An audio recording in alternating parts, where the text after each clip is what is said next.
The weather in Austin has been awesome. It's a good time to go out and check out some college tennis. Joining us now, the women's tennis coach for the University of Texas, Patty Fendick-McCain. Coach, thanks for joining us here. Thank you for having me. Well, you were at the Miami Invitational last weekend. This is like golf. Tennis and golf are those sports you really want to play because you always end up in good cities playing in nice weather. What was your impression of how the team did?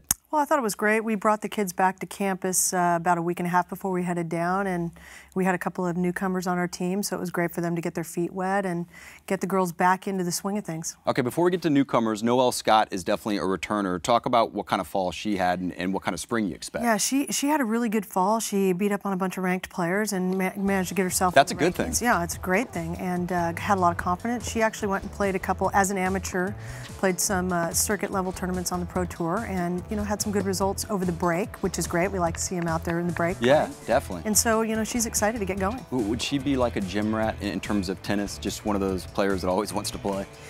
She is. She's really driven. She wants to be the best she can possibly be and take every opportunity she can get. Okay, well, let's go ahead and focus on some of those newcomers because I know they definitely made a difference last weekend in Miami.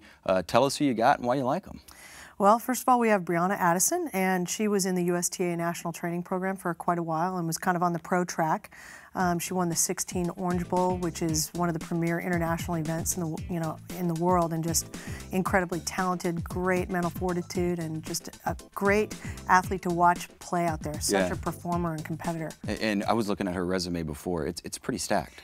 She's been playing competitively for a long time. Yeah, and she hasn't. She was finishing up school and everything, so she hasn't played a lot. But normally she was out there playing 10s, 25s, and trying to make it at that level and get the success that she needed. Okay, who else do you have that you really like besides Brianna? Yeah, we have a Belgian player named Lana Groenvink. Okay. She played a lot of club tennis over in Belgium and is really dedicated, a hard worker, and kind of our grinder. Mm-hmm. Now, it's so weird with an individual sport and a team concept. How do you coach that?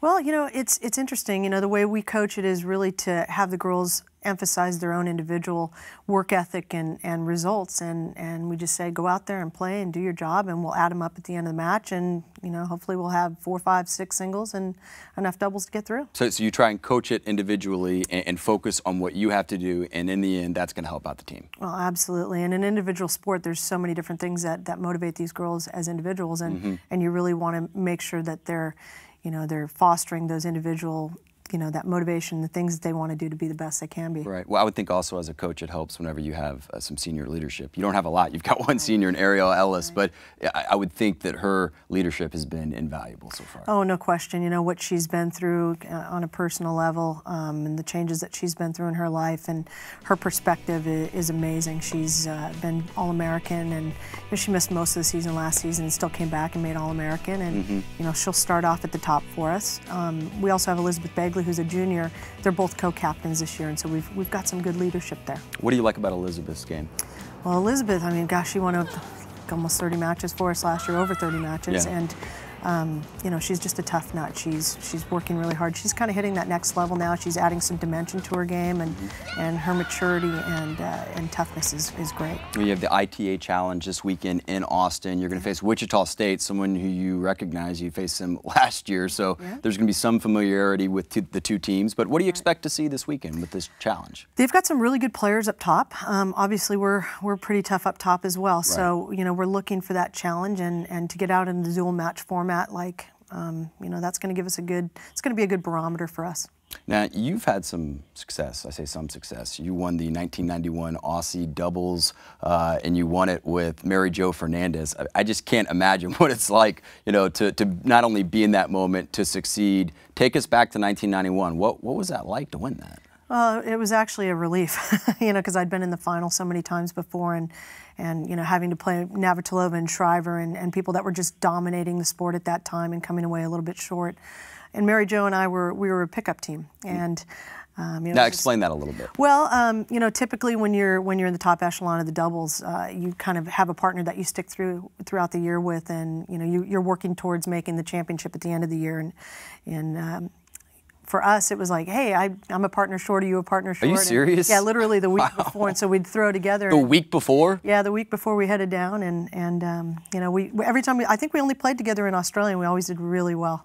Why didn't you guys go ahead and play other matches together? Clearly something was working. It was, and maybe we just didn't want to mess with a magical moment. I don't know, but all right. we were always committed to other people. Hey, mojo's mojo. Now, speaking of that '91 Aussie final that you won, you apparently have the trophy. I do. Now, it's 1991. This box looks like it's still in pretty good condition. It's not now, too bad. Where was this? We asked you to bring this in. Where was this? Well, actually, our SID, Travis Feldhaus, he asked me to, hey, do you have anything laying around? I was like, I think I saw that at the bottom of the closet. So you I dug it out. You don't have this displayed like when you walk into your house, hello, I won a major. No.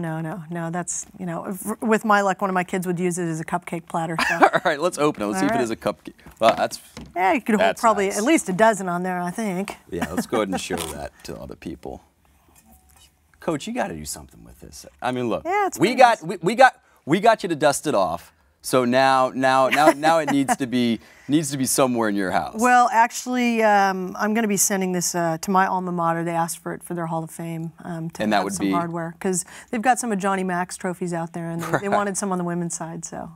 Okay. But it's also got one of my favorite people on the planet on it, Mary Jo Fernandez, with their name on there. So that's kind of special. That's pretty awesome, Coach. It was special for you to come in, and we look forward to watching this team. And well, it's Longhorn Network, so there's always something crazy going on. But we still hope you come back. All right? I didn't know if I was going to have to deflect. Trust me, you could have taken him. All right. It would have been easy. All right. Thanks for having me. Thanks, Coach.